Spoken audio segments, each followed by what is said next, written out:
জগন্নাথের মাধ্যমে আজকে ভারতীয় জনতা পার্টির পতাকা ধরবেন এবং বাচ্চুদাস আগন্য তৃণমূল কংগ্রেস করে দিচ্ছে এবং তৃণমূল কংগ্রেসের সাধারণ পোষণ দুর্নীতির বিরুদ্ধে সোচ্চার হয়।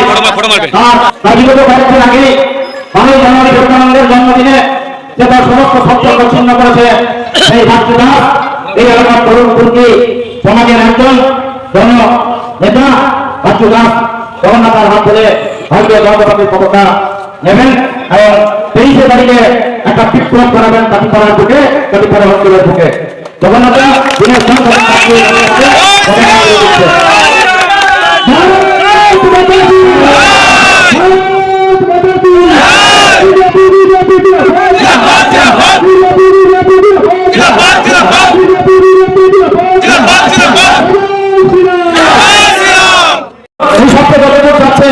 এই হাজার মানুষ থেকে শুরু করে ধানখোলা থেকে কাটিপাড়া, কাটিপাড়া থেকে বাসস্ট্যান্ড দাসপাড়া, ধানখোলা কাটিপাড়া থেকে সোনারপাড়া, দত্তপাড়া থেকে সমস্ত মানুষকে অনুরোধ করছে সেই ক্ষেত্রে মাঠে বসা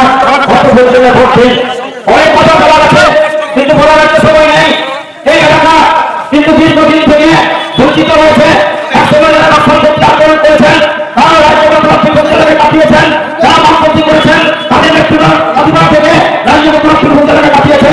কিন্তু আমি আমার প্রিয় দাদা আমাদের সামনে উপস্থিত হয়েছেন রাজনৈতিক গুরু শ্রী অনুপ কুমার উপস্থিত আছেন। তাদেরকে আমার সর্বপ্রতি নমস্কার এবং ভারতীয় জনতা পার্টি যে সকল কর্মীবৃন্দ এখানে উপস্থিত আছেন তাদেরকে জানাই আন্তরিক ভালোবাসা এবং আমার প্রণাম।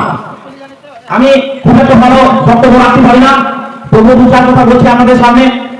আমি বহু দিন থেকে তৃণমূল কংগ্রেসটা করি জন্মলগ্ন থেকে, তাই আমি খুব বঞ্চিত হয়েছিলাম। আপনারা জানেন আমার কর্মকাণ্ড, আমার কোনো লোভ নেই, আমার কোনো চাহিদা নেই। আমি চাই আমাদের এই সমাজ যাতে সুস্থভাবে বাঁচতে পারে, সমাজের কিছু উন্নতি হয়, গ্রামে ভালো হয়, সেটার জন্য আমার রাজনীতি করা। আমার একটা ব্যবসা আছে, আমার কোনো অভাব নেই, ঠাকুরের ইচ্ছায় আমার ভালো চলে যায়। কিন্তু তৃণমূল কর্মীরা ভাবে যে এই ছেলেটা মনে হয় তৃণমূলে এসছে লুটে ফুটে খাবার জন্য। তোমরা ভুল ভাবছো। আমি তোমাদের কাছ থেকে কোনোদিন 1 টাকাও চাইনি, যা কিছু খরচা করেছি নিজের ব্যাগের থেকে। তোমরা বলতে পারবে না জোর ভাই যে আমি তোমাদের কাছে ঋণী হয়ে আছি। তোমরাই কিন্তু আমার কাছে ঋণী, কারণ তোমরা আমাকে তার বিনিময়ে আমাকে সেই মূল্যবোধ পাও নাই। কালকে এখানে বক্তব্য রেখেছেন আমার বিষয়ে, আমার মনে হয়েছে যে আমাকেই বলেছে যে এই কয়েকদিনের কিছু পয়সা করেছে তার জন্য উল্টো পাল্টা করে বেড়াচ্ছে। আরে ধৈর্য তো আমাদের বহু, কারণ আমি 98 সাল থেকে সাইকেলে করে আমার বাবার সঙ্গে কংগ্রেসের যখন মেম্বার ছিল তখন থেকে আমি রাজনীতি করছি। আমি রাজনীতিটা খুব ভালো বুঝি। তোমাদের স্বার্থ সিদ্ধি করার জন্য আমাদের লাঠি ফেলেছো। তুমি ভেবো না যে আমি কি করে রোজগার করি, তা এখানে কাটিপাড়ার সমস্ত ব্যবসাদাররা এখানে দাঁড়িয়ে আছে। তারা বলবে যে আমি কোনো চুরি করেছি না, কারো 10 টাকা পেয়েছি না, কারো ধার করে তুমি তো এসছো পড়াশোনা থেকে গতি বাটা ভালো।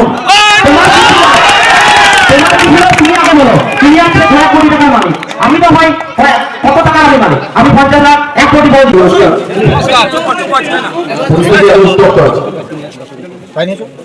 কিন্তু আগামী 23 এপ্রিল এই কাটিপাড়ার বুকে এত তপ্ত পরিস্থিতি না রেখে মানুষের হৃদয়ে, মানুষের আঙুলে যেন এই আগুন ফেরত আসে এবং যখন ভোটের গাড়ি লাগাবেন 23 এপ্রিল 3 নম্বরে প্রতাপ শীতে কাটিপাড়ার মানুষকে কাটিপাড়ার বুকে তৃণমূল কংগ্রেস নামক আপদটাকে, পাপটাকে চিরতরে বিদায় করে আস্থা করে ফেলে দিতে হবে। আমি এইখানে দাঁড়িয়ে বহুবার আমাদের যে রাজনৈতিক বিষয়গুলি আমি ভুলে গেছি। দীর্ঘ সময় ধরে আমাদের কার্যকর্তারা এখানে রয়েছেন, আমারও একটু আসতে দেরি হয়েছে, যার ফলে প্রায় 2 ঘন্টা 2.5 ঘন্টা এই পুরো কাটিপাড়ার সঠিক বলতে পুরো কাটিপাড়া গ্রামে প্রায় 2 বার আমাদের মিছিল হলো। তা সবাই পরিশ্রান্ত, সবাইকে বাড়ি যেতে হবে, কিন্তু মনে রাখতে হবে আগামীকাল আর আগামী পরশু এই প্রতিদিন আমাদের হাতে সময় 23 তারিখে ভোট। তাই কার্যকর্তারা যারা আজকের জন্য 3000-এর ভাতা, যুবকদের জন্য 3000-এর ভাতা, মেয়েদের চাকরিতে 33% সংরক্ষণ, সরকারি বাসে মেয়েদের ফ্রি, কৃষক সম্মান নিধি যে PM কিষাণ তার 6 থেকে 9,000 বাড়ানো এবং 3100 টাকা ধানের দাম দেওয়া, 51,000 টাকা গ্রাজুয়েশন করতে যাওয়া মেয়েদের দেওয়া।